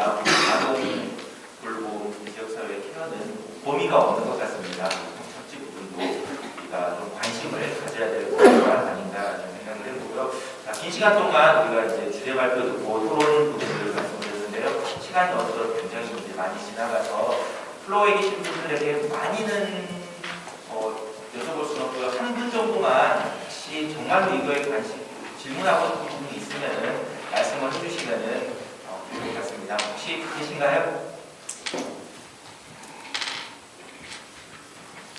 하나, 둘, 셋. 속으로 계속 하지 말아라 하고 있었는데 제 마음을 참 잘 알아주셔서 너무 감사드리고요.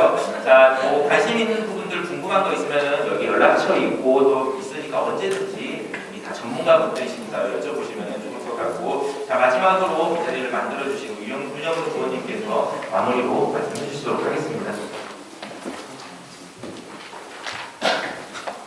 여러분들 정말 오래 사실 거예요. 우리 영대근 교수님이 미국에서 연구 결과 40%거든요. 결과로 나오는 범인대 들어갑니다.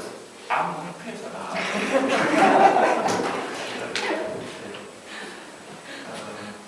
이렇게 많은 관심을 가져주시고 함께 이야기 나눠주신 것에 대해서 정말 감사드립니다. 다들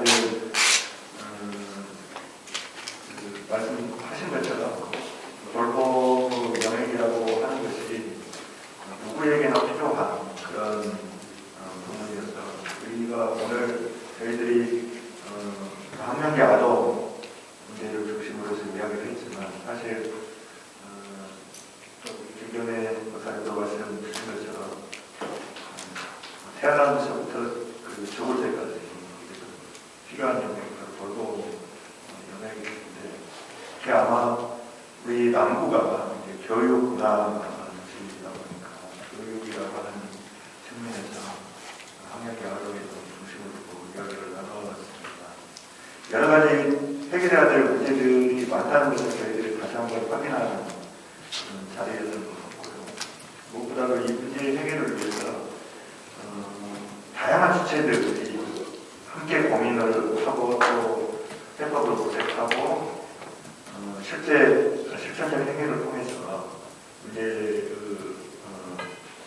해결해내는 그런 것이 필요하다는 것을 동시에 확인을 한 것 같습니다.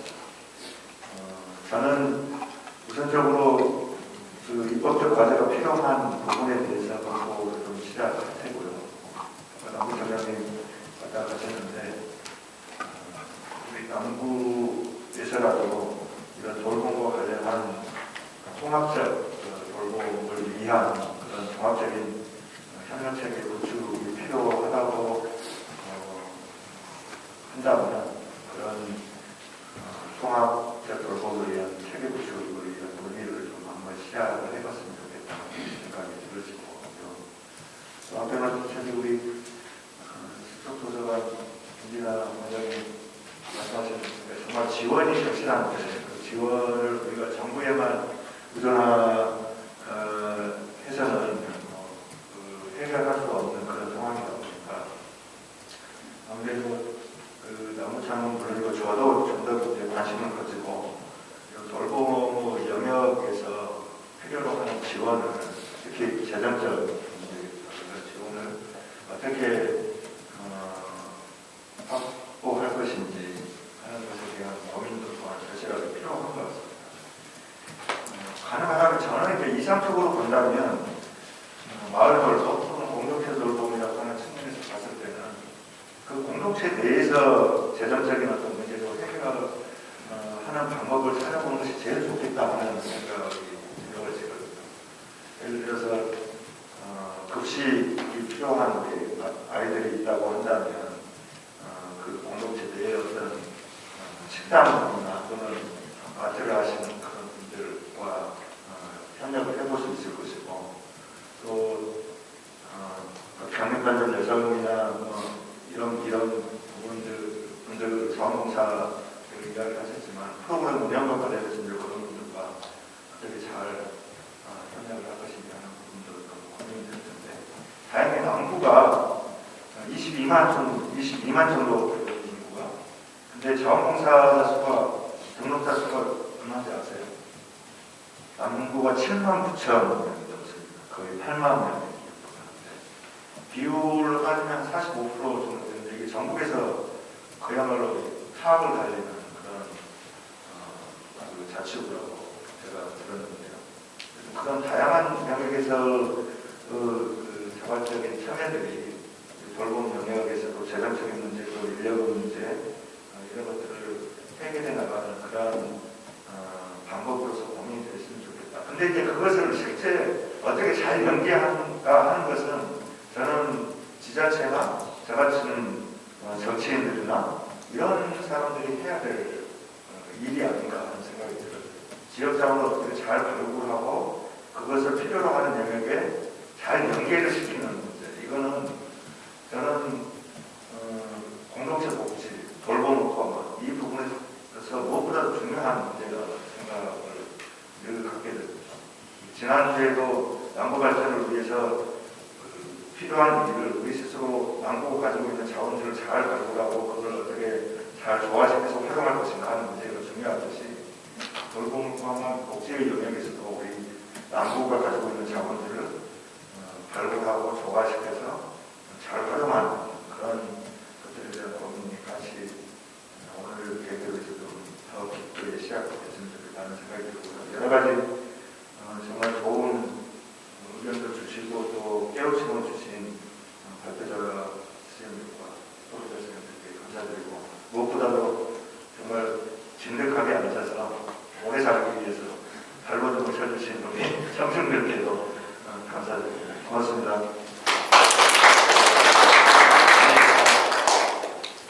지역사회 돌봄 서비스 쟁점 현안 토론회 오늘 많은 이야기들이 나왔던 것 같습니다. 그 이야기들이 여기에서 끝나는 게 아니고 정말 우리 지금 민규 의원님과 마소정 부단장님을 통해서 아니면 남부 의회와 그다음에 시를 구를 통해